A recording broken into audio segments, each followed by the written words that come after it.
Hey yo, what is up? Just a quick video on the K-2, the latest auction on the chopping block. Now, this is my first game and my only game on the K-2, and that's because I got this tank late and literally have no time to make an in-depth video on this tank. But however, this is a good game that actually can accurately illustrate exactly how this tank is going to behave in real life.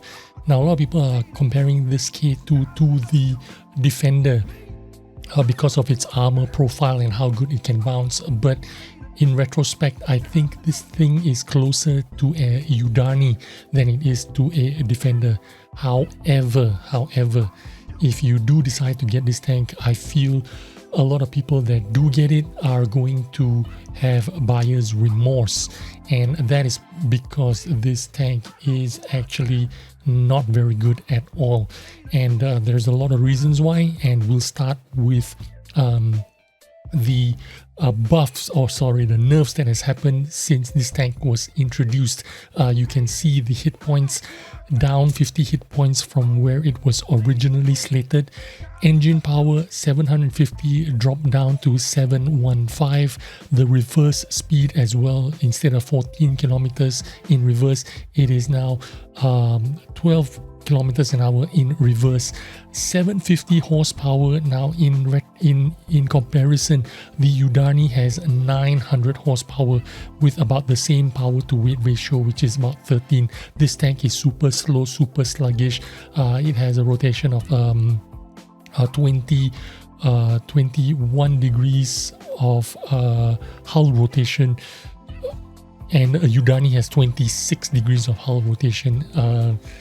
This gun has 0.42 dispersion, which is the same as an IS-6 or a 252U Defender, but the difference here is the moving penalties. The moving dispersions is 0.27.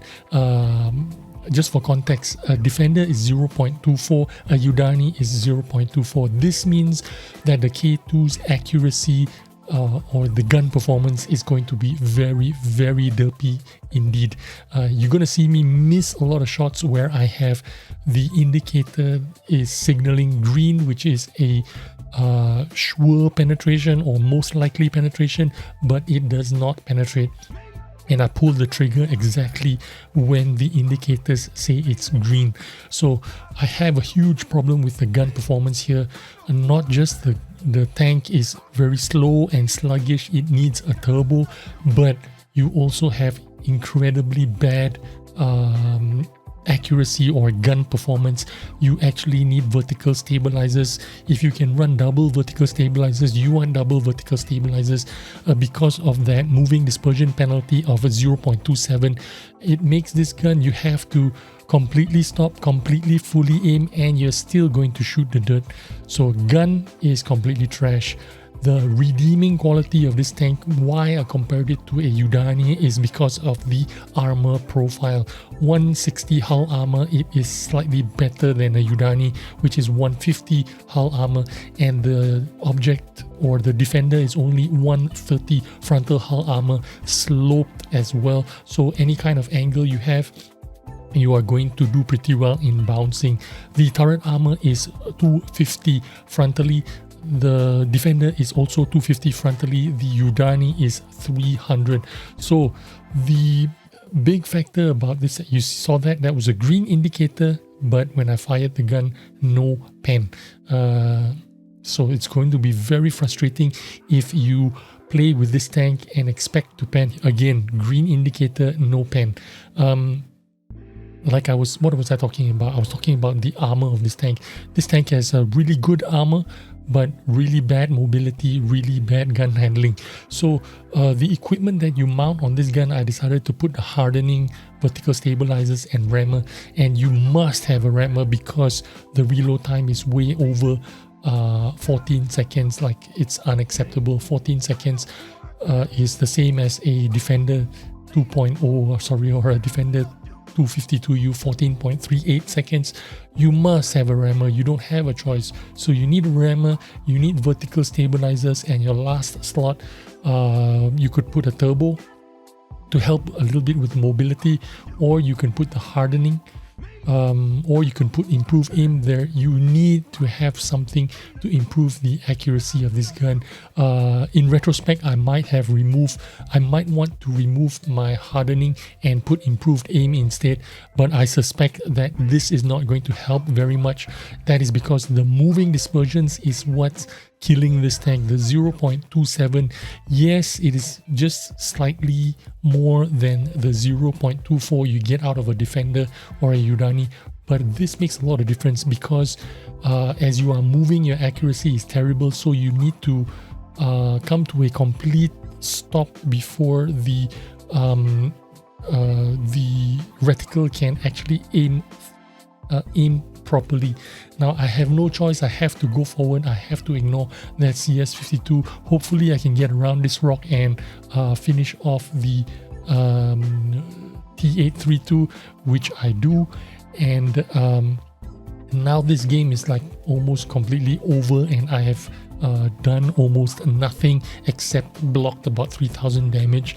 Now in a perfect world, my team would have, the heavy tanks would have come with me, the Progetto T54 and the IS-6 would have come down to the hill area or this area in order to contest this position, but they did not. They decided to go up north, and that inevitably is what led to the demise of this team or this game.